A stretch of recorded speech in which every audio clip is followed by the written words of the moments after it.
दोस्तों, अक्सर हम सुनते हैं कि रामायण भारत की मौलिक और प्राचीन रचना है।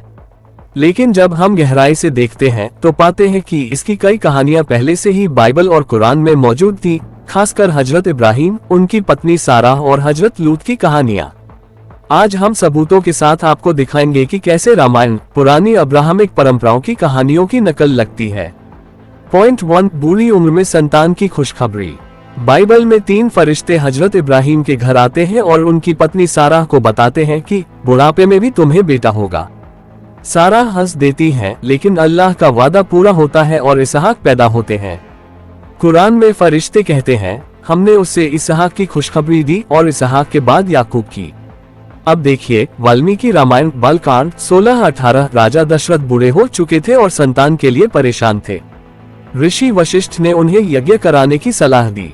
यज्ञ से निकला खीर जैसा प्रसाद दशरथ की पत्नियों ने खाया और तब जाकर राम, लक्ष्मण, भरत और शत्रुघ्न पैदा हुए। तुलना साफ है, बुरी उम्र में संतान का जन्म मूल रूप से इब्राहिम सारा की कहानी है, जिसे बदले रूप में रामायण में डाल दिया गया। पॉइंट 2, औरत की इज्जत पर राजा की नजर। बाइबल में मिस्र का राजा फिरौन और फिर गेरार का राजा अबीमेलेक दोनों ने इब्राहिम की पत्नी सारा पर नजर डाली और उसे अपने महल में बुला लिया। लेकिन अल्लाह ने हस्तक्षेप किया और सारा सुरक्षित रही। रामायण अरण्य कांड 47-49 में रावण ने सीता पर नजर डाली और छल से उनका हरण कर लिया। बाद में भगवान राम के संघर्ष के बाद सीता वापस लौटी। तुलना दोनों कथाओं में पत्नी को राजा राक्षस द्वारा अपहरण या हर लेना मौजूद है। पॉइंट 3, गुनाहों की बस्ती का विनाश। बाइबल जेनेसिस 19:24-25 में हजरत लूत की कौम गुनाह में डूबी थी। अल्लाह ने आसमान से आग गंधक बरसाकर सोडम और गमोरा शहरों को तबाह कर दिया। लूत और उनका परिवार बच गए, लेकिन उनकी पत्नी पीछे मुड़ी और पत्थर की मूर्ति बन गई। कुरान सूरा हद 11:82-83 में जब हमारा आदेश आया तो हमने उस बस्ती को उलट दिया और उस पर पकी हुई मिट्टी के पत्थर बरसाए। रामायण युद्ध कांड 111। जब राम ने रावण का वध किया तो लंका पूरी तरह जलकर खंडहर हो गई। लंका की नाश की वजह भी वहां का अन्याय, अहंकार और पाप बताया गया। तुलना गुनाह में डूबा नगर, अल्लाह भगवान के आदेश से आग और विनाश, दोनों कथाओं में समानता है। पॉइंट 4, नामों और किरदारों की समानता।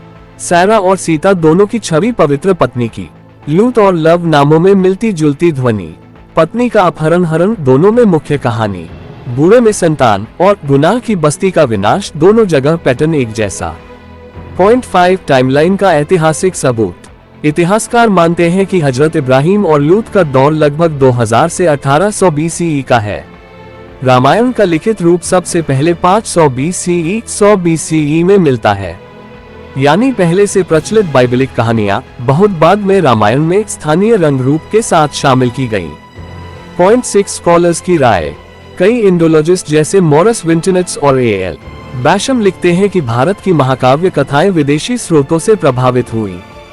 Foreign elements in Indian epics नाम से कई शोध मौजूद हैं, जिनमें दिखाया गया है कि मेसोपोटामिया और हिब्रू कहानियों का असर महाभारत और रामायण दोनों पर पड़ा। तो दोस्तों, ये साफ दिखता है कि रामायण की बड़ी घटनाएं, दशरथ को बूढ़े में संतान मिलना, सीता हरण की कहानी, लंका का विनाश, ये सब बाइबल और कुरान की पुरानी कहानियों से उठाई गई लगती हैं। फर्क बस इतना है कि भारत में इनको पौराणिक रूप देकर नया पैकेज बना दिया गया।